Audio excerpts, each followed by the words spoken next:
Before anyone comes after me about cherry blossoms and unknown, the plot serves the same purpose, so leave me alone and grow up.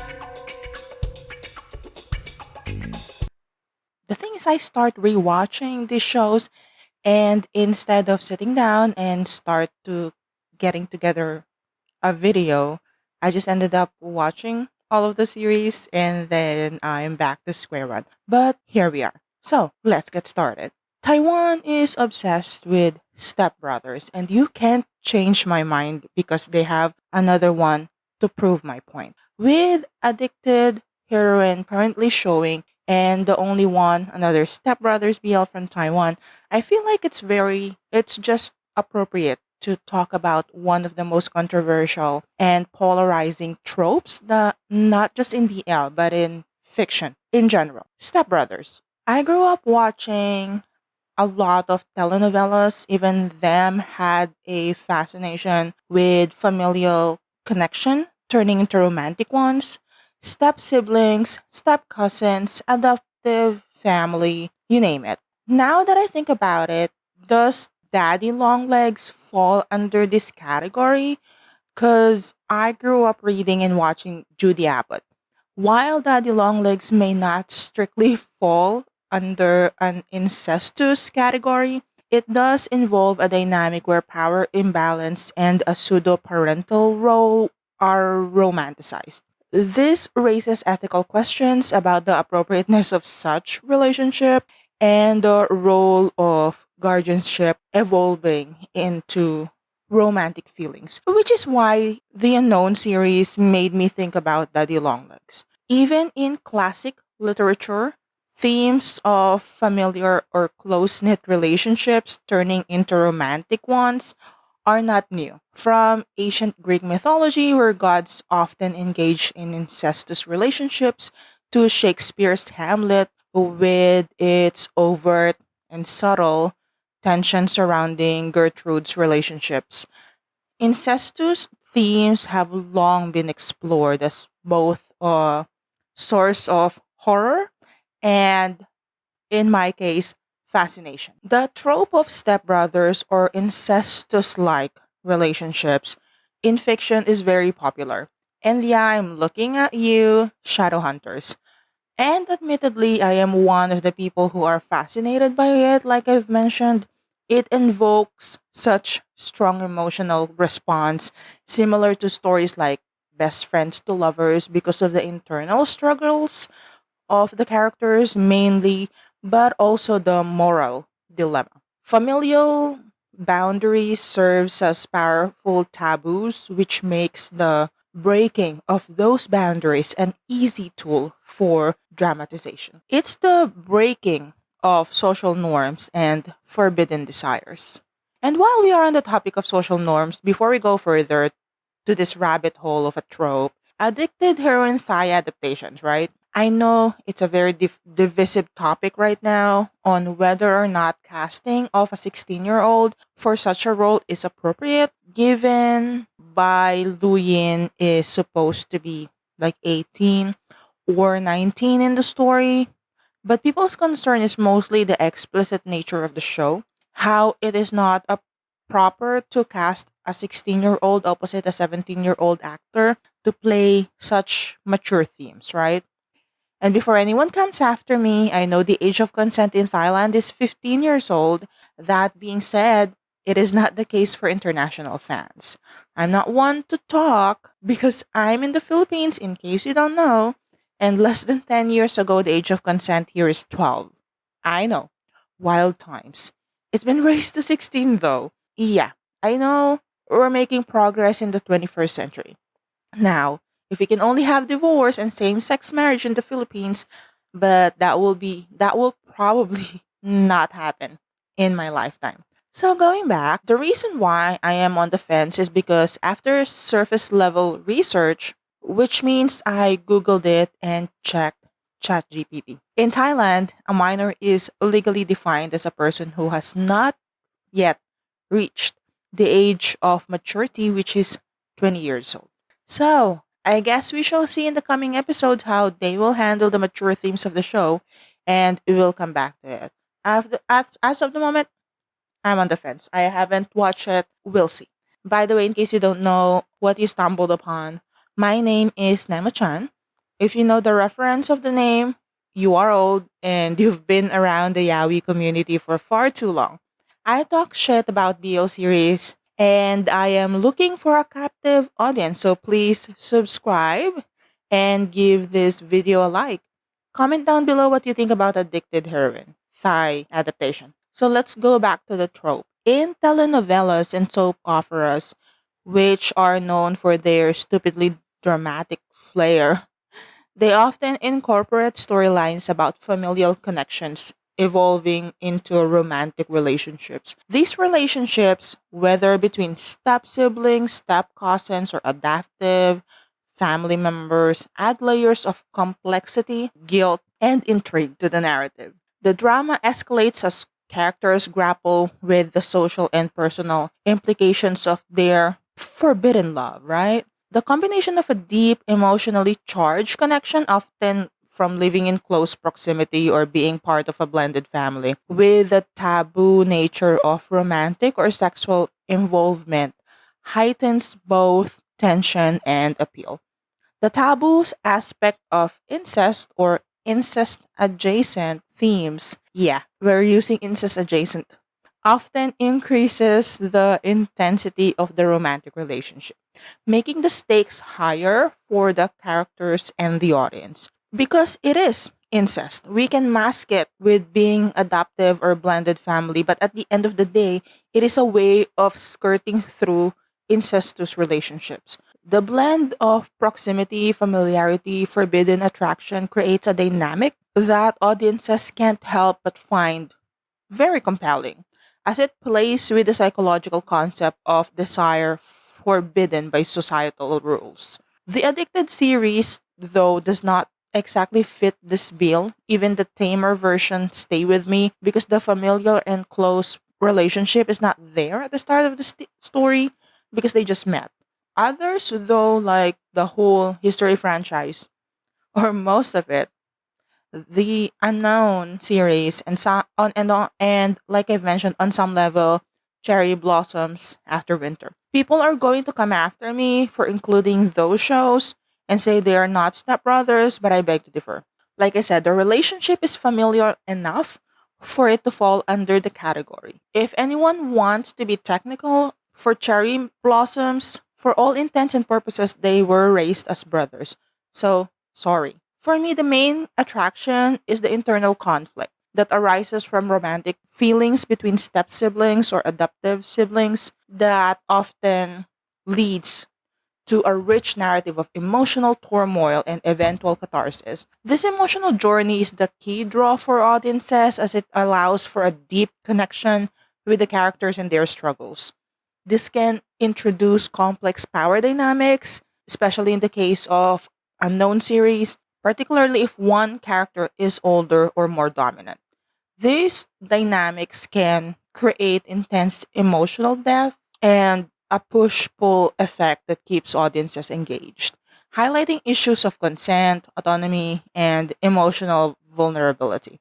So, like I've mentioned, most of these themes are not present in the Addicted Heroine series. I don't think it is as well in the Only One series, and of course, one of the history ones. The setup there was the leads just met, and they don't have any familial relationship other than the circumstances of marriage. So I'm not including them. First off, history 2. But before we go further, I just have to say this captain is definitely not a high school student.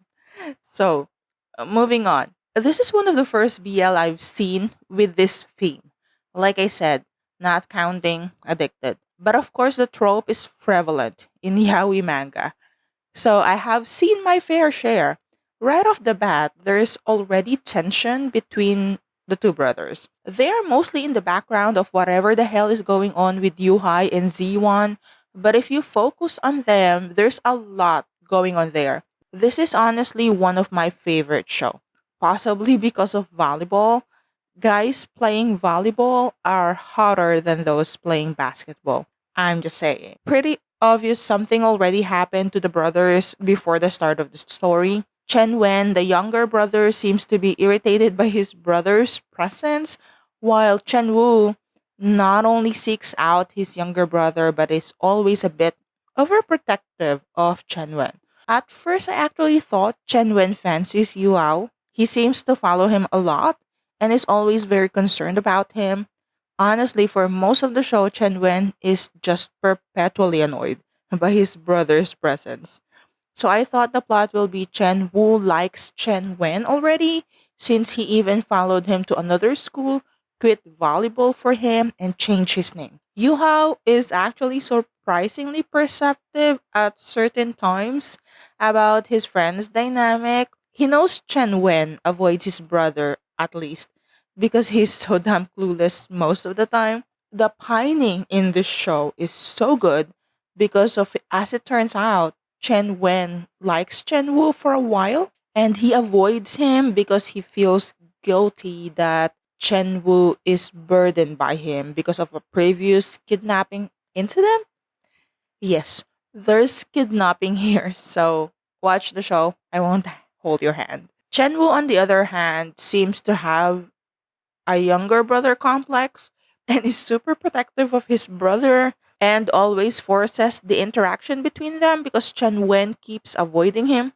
Oh gods, when Chen Wu said, "You're my little brother," that hurt so bad. I felt it. Chen Wen's struggles with his feelings for Chen Wu was really heartbreaking.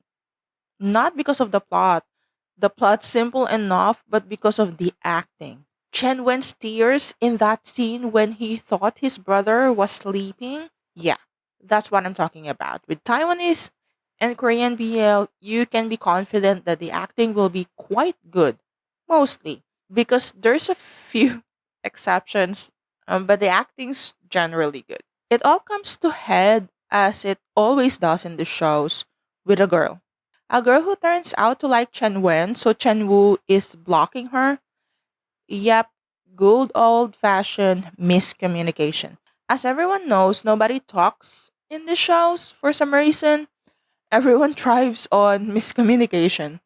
Chen Wu unfortunately does not know what the hell is going on with him and he's asking time to figure that out. Fair enough. And Chen Wen decided to wait for him, and honestly, that's a pretty good ending. I know the storyline is not extraordinary, but the reason why History 2 is beloved by a lot of people is that the actors made the characters amazing. The characters are interesting, and it worked because they cast actors that fit. Something fairly similar happened to Cherry Blossoms After Winter, and let me just say again that even though they are not stepbrothers, the purpose of the plot is the same. Child, baby girl. You got a lot of growing up to do if you think it's not. It's basically the same plot device. So leave me alone. Before we go further, it is important for me to say that Hey Bomb is so pretty. And the opening song of this series bops. The height difference also serves. With that out of the way, let me just say that even though the plot is basically the same, with Daesung distancing himself from Haebom when he realized he liked him, this is definitely an escalation from History 2. History 2 is one of the tamer ones in the History franchise anyway, if you know what I mean. Like the whole History franchise is a rabbit hole. But Daesung is intense in a lot of ways. The possessiveness is a level up for sure. Especially in latter episodes, I'm pretty sure Taesong is liable to kill someone who hurts Haebop. Just saying. So I've read the webtoon, I think, a time or two, and the adaptation is pretty loyal to the source material from what I can tell. I don't care about whatever anyone wanted to say. They were raised as brothers from a young age.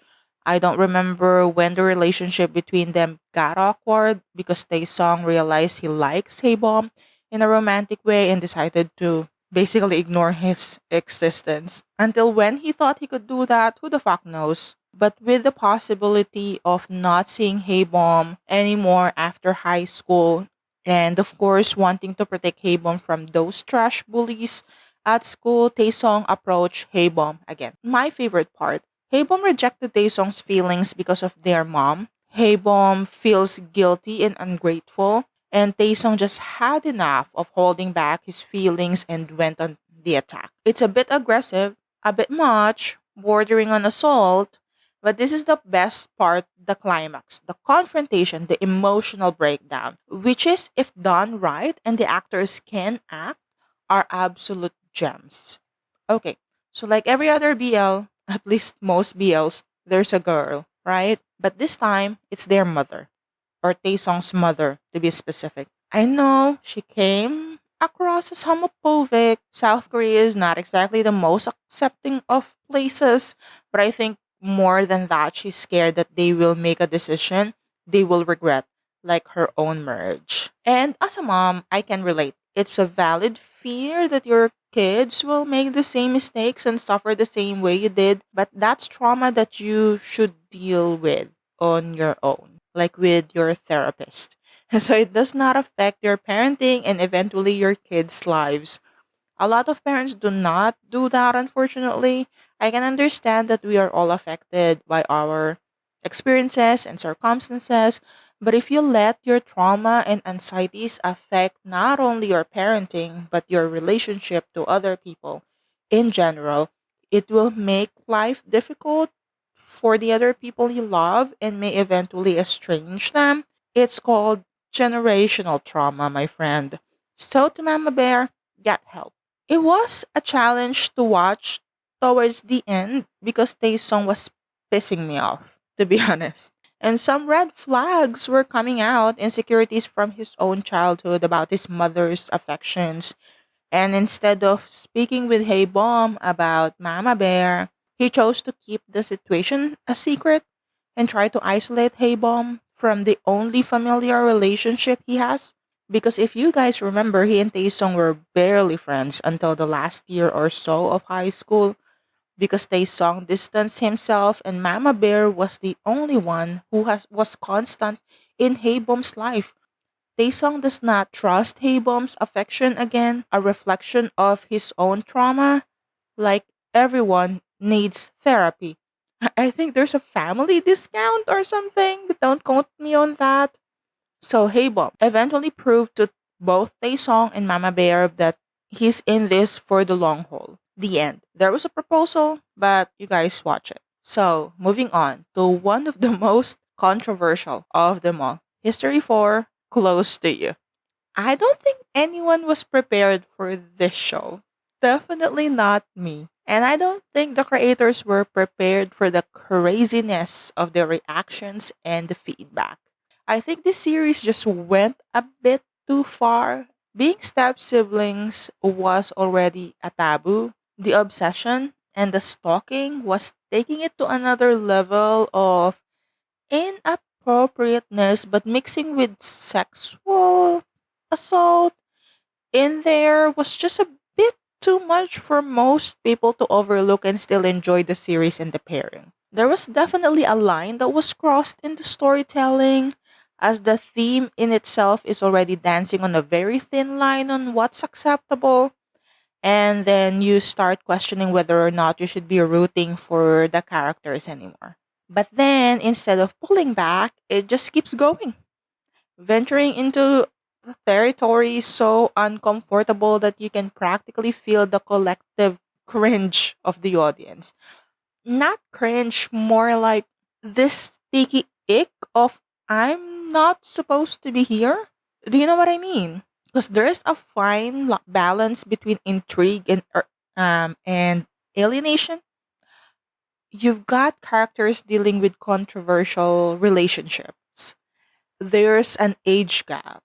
They are related by law. Viewers are hooked, on edge, but still invested. Yet, when the narrative introduces something extreme, like, I don't know, glorifying sexual assault or romanticizing unhealthy obsessions, suddenly the plot isn't just edgy anymore. It's uncomfortable and unsettling. When fiction takes that leap into areas like obsessive behavior, manipulation, or even violence, it risks making viewers feel less like they're watching a story unfold and more like they're witnessing something they shouldn't be part of. That's exactly what I felt in that infamous scene between Fu Yongjae and Xingxi.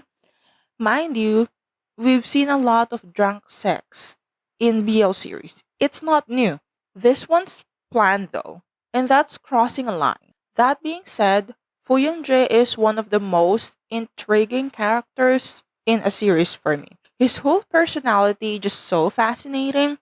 His single mindedness in getting Xingxi and his detachment, even from his own mother. He said it himself. He does not know what love is, and what he knows is he wants Xingxi. Lin Chawei, the character, is, the actor, is so good at portraying him.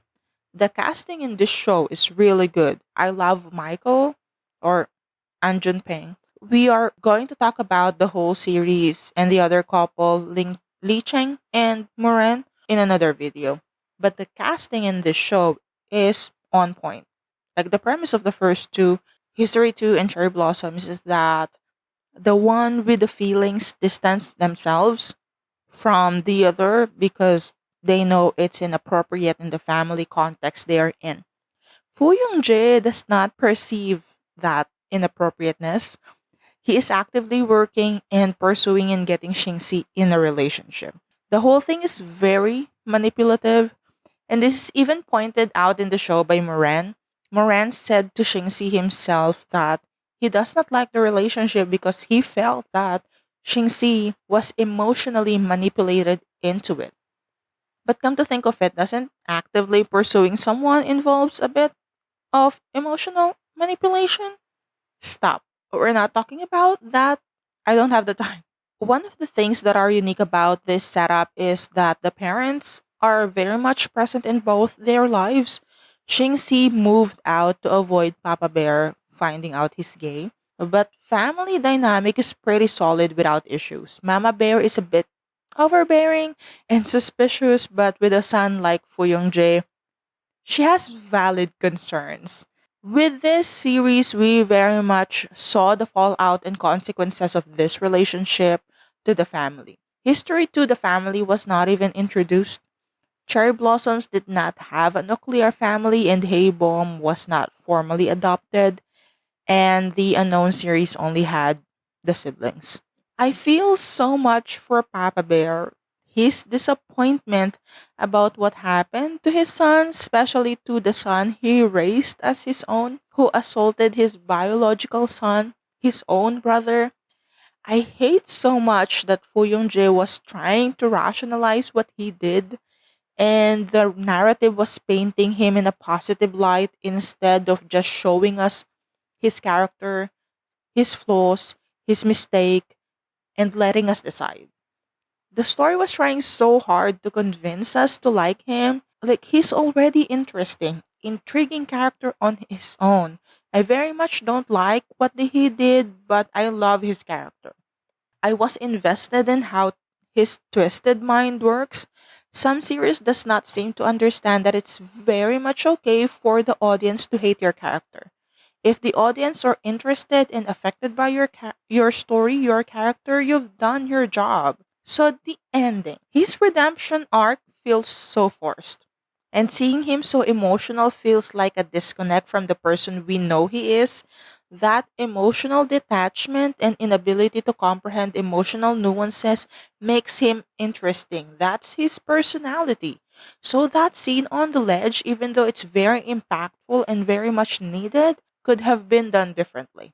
This is already a long series by BL standard, but it feels like the redemption arc was rushed and not well crafted for the happy ending to be acceptable. Given that there's another main couple sharing screen time, the whole thing felt like a cop out to me. It sends a message that their actions don't really matter, that love or forgiveness can magically erase abuse or trauma, but that's not how life works. And it's definitely not how meaningful stories should unfold. And that Fuyungjae's own trauma excuses his actions. And I don't like it. Get help, like I said, family therapy, sure, has some discount. For a happy ending to feel earned, Fu Jin needs to go through a legitimate redemption arc. We're talking about real growth, facing consequences, and actively working to change. Because there's not a lot of room for growth with his character. Without that, the ending feels hollow, like the series is condoning or downplaying harmful behaviors. And when it comes to issues like obsession, manipulation, and sexual assault, it's especially dangerous because it romanticizes abuse under the guise of love conquers all. Viewers aren't looking for a fairy tale wrap up if the foundation of the relationship is fundamentally broken. We need to see real accountability from him because without that, the story not only loses credibility but also risks normalizing toxic behavior. And when the character walks away with the person they've hurt without having earned that forgiveness, it leaves a bitter taste, turning what could have been a powerful narrative about growth and healing, one that just glosses over the damage done. And I hate so much when we use a character's past trauma to justify his shitty actions. You know, Fuyun is always out there with Vegas when people rank red flags. Unfortunately, Fuyun does not have the same charisma as Vegas. But that's not his character anyway, so it's fine. History 4 is one of my favorite BL series. There's just so much meat there, and I love that. They drop the ball with the plot, but the characters and the casting and their chemistry are really good. It's a solid watch. Finally, Unknown. My gods, the popularity and craziness of this show was something else. And most of that is because this is based on one of Prist's novel, the creator of Guardian and Word of Honor. Need I say more? But not only that, the casting was really good. They brought Chris Chu, an established name. And when you cast a popular name in a BL series, people go absolutely fucking bonkers. This is actually one of the few shows that I watched while airing. I normally watch after all of the episodes are available. I broke my normal habit of waiting for the show to be completed before starting it because of this show, Pit Babe and the Sign. Pit Babe and the Sign unfortunately did not carry the momentum until the very end. Even Unknown went off the rails at episode 7 or 8. That scene with the gang, that was a lot of nonsense, but okay, we will forgive. It's one episode. This plot is honestly the one that reminds me of Daddy Longlegs, like I've mentioned previously, with Wei Qian being Xiao Yuan's benefactor and eventually adopting him as a brother. Sure. Okay. But he's been mostly a father figure to both Xiaoyan and Lily. It's very understandable that Xiaoyan developed a bit of a hero worship to Wei Qian, with how Wei Qian took on raising two kids, one of them not even related to him, in the difficult circumstances that he was in. But what sets it apart and what makes the whole thing more cohesive is Xiao Yuan's emotional growth. Whereas Xingxi's moving out only made Fu Yongji's obsessiveness spiral, Xiao Yuan's forced distance from Wei Qian gave him room for growth. That scene in the storage, Xiao Yuan's emotional breakdown was so satisfying and I love it. With San Pang confronting him about his feelings for Wei Qian, the presence of the woman who he feels is a threat, and him not feeling well and fucking drunk, just the outburst of everything he has been holding in for years was so cathartic. It only worked because my boy Kurt Wang can act. Wei Qian was actually the one who frustrates me most of the time, and so much with his pig-headedness. Not talking it out with Xiao Yuan when he found out that he likes him in a romantic way and having a habit of avoiding conversation in general. Like, he's the older brother, and I honestly expected more from him. Like, if he does not like Xiao Yuan, he should have sat him down properly, similar to when he learned Xiao Yuan is queer. He should have applied the same thinking instead of letting San Pang deal with it, and not even face his younger brother before he leaves.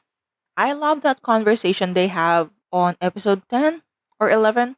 on the staircase or something. Just Xiaoyuan finally forcing Wei Qian to clear it up.